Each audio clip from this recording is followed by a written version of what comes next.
Donc Yves va nous faire une présentation assez punchy, comme dirait Monsieur Berland. Donc une présentation sur l'éloquence. Donc on va évaluer son éloquence pendant qu'il nous apprend à être éloquent. Je trouve ça assez bien joué.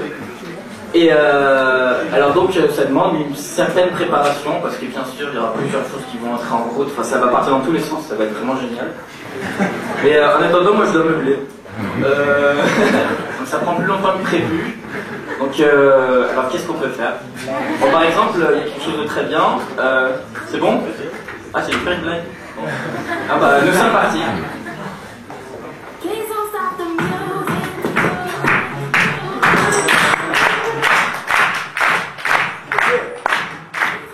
Merci bien.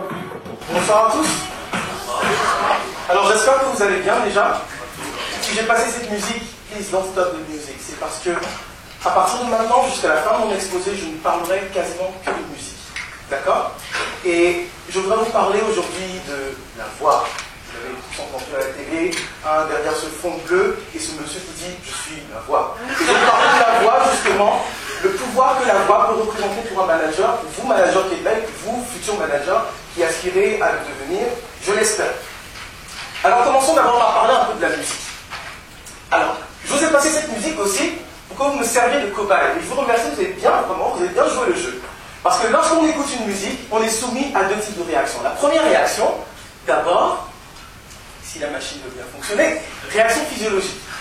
Alors, certains d'entre vous, immédiatement, ont été amenés à taper des mains, ou à taper du pied, ou même, comme ce grand monsieur, à danser et à sauter dans tous les sens.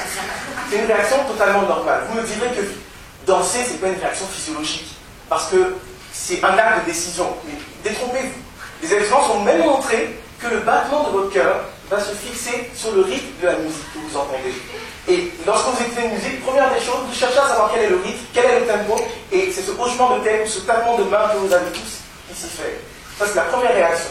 La deuxième réaction, c'est une réaction psychologique. Effectivement, lorsqu'on vous passe une musique, cette musique peut vous irriter, parce que vous n'aimez pas beaucoup. Elle peut vous mettre en colère, d'accord? Elle peut également même provoquer en vous des élans d'amour. C'est vrai que si vous voulez dire à votre chéri que vous l'aimez, si vous voulez dire, vous allez l'emmener écouter un slow, ou alors vous l'emmènerez écouter un zouk, tout dépend de votre contexte culturel, vous voyez. Mais quoi qu'il en soit, vous n'emmènerez pas dans un concert de hard rock pour lui dire que vous l'aimez. D'accord?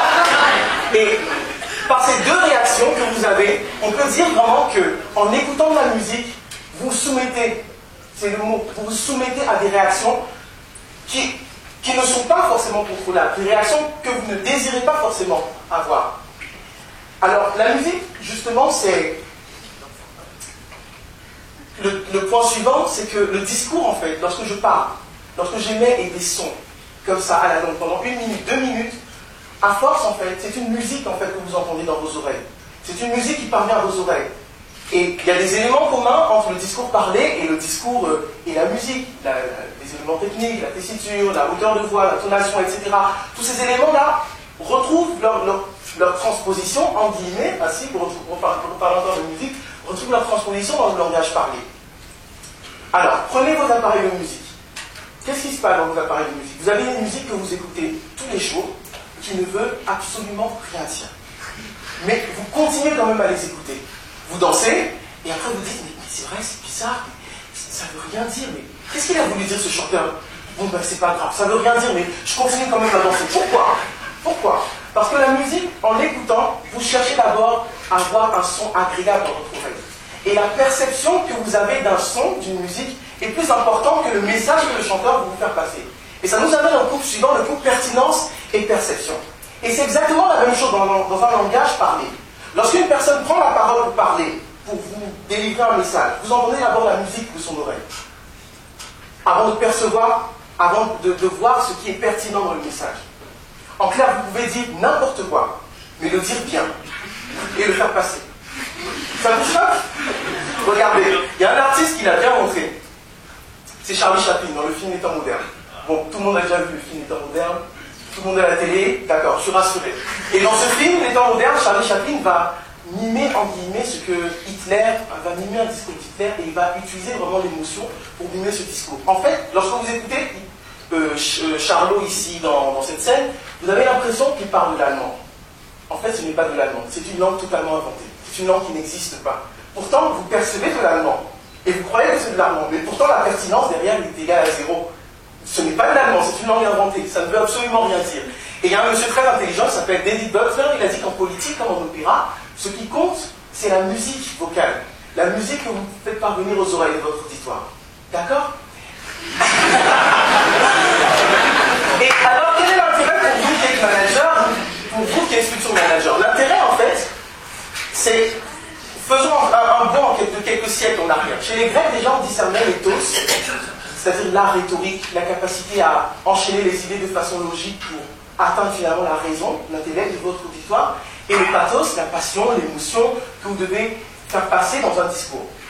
Et pendant de très nombreux siècles, et même dans votre étude, dans vos études, vous avez plutôt travaillé l'éthos, c'est-à-dire votre capacité rhétorique à enchaîner les idées de façon logique.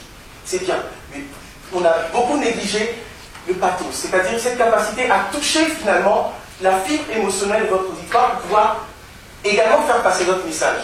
Et l'intérêt pour vous en tant que futur manager, c'est de savoir que les techniques vocales qui sont utilisées par les chanteurs, qui sont utilisées par les artistes, par les comédiens, peuvent sensiblement améliorer votre pathos, peuvent sensiblement améliorer vos capacités de communication. Simplement.